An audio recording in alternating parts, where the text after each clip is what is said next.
Okay, let's talk about butter. You know, that golden, delicious stuff that makes literally everything better. But it has a major weakness, right? It goes bad and fast. So what if I told you that you could take that amazing comfort food and make it last not for a month, not for a year, but for a whole decade? I mean, it sounds simple, but this is a really powerful idea. Think about it. When things get stressful, when you're in an emergency situation, having that familiar taste of something good, it's a massive psychological boost. Flavor and morale are like directly linked. So a little bit of butter isn't just fuel. It's about feeling normal, feeling grounded when the world feels like it's spinning out of control. And that brings us right to the heart of the problem. Butter is mostly fat and water, which means it spoils. And that's a huge headache for anyone who's into long-term food storage, homesteaders, serious campers, or anyone just trying to be prepared. So how on earth do you solve that puzzle? Okay, so your first thought, and mine too, is probably just dehydrate it. Get the water out. Simple, right? Well, not so fast. You can't really dehydrate a fat like butter the way you dehydrate, say, an apple.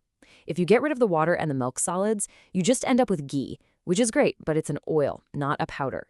To get a powder, you need to think way outside the box. And that's where some seriously cool food science comes in.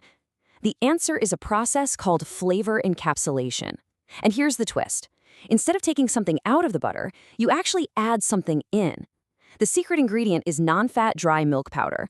You mix it with melted butter, and the milk solids act like these tiny, microscopic sponges that just soak up and trap the butter fat, shielding it from everything that would make it go bad. So the process itself is actually pretty simple at its core. Step 1, you take real butter and melt it down. Step 2, you mix in that non-fat milk powder to do its magic and encapsulate the fat. And then step 3, a big industrial process takes that whole mixture and turns it into the fine, stable powder you find in the can. That's pretty much it. Now, when they do this on a huge industrial scale, there are basically 2 ways they go about it. The most common one is called spray drying.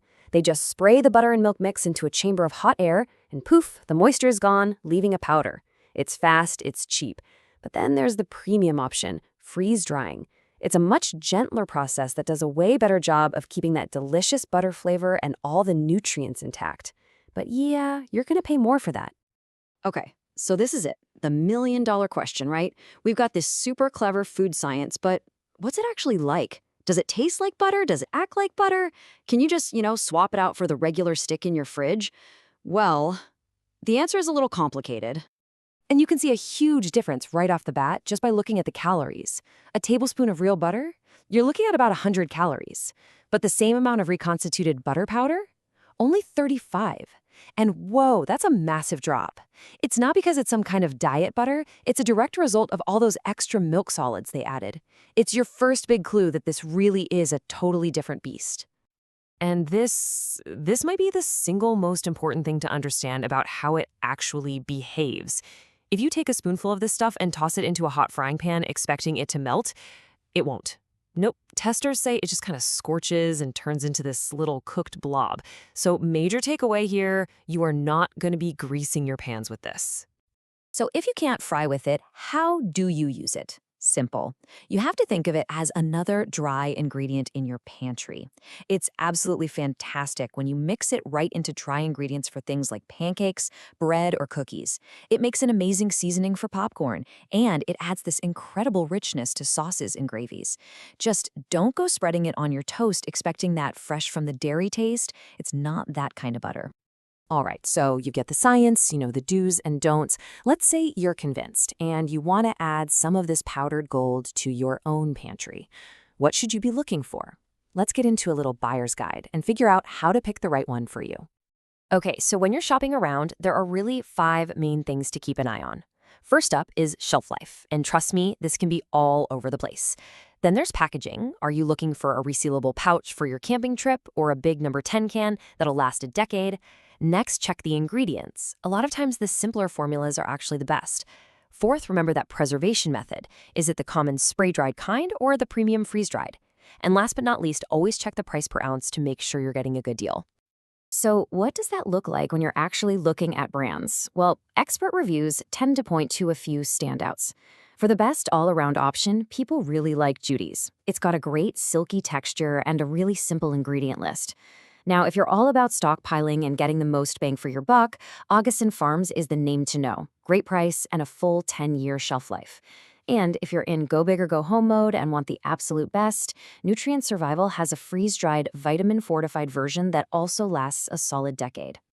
120, just let that sink in. That's how many months the top-tier butter powders can sit on your shelf. A full 10 years.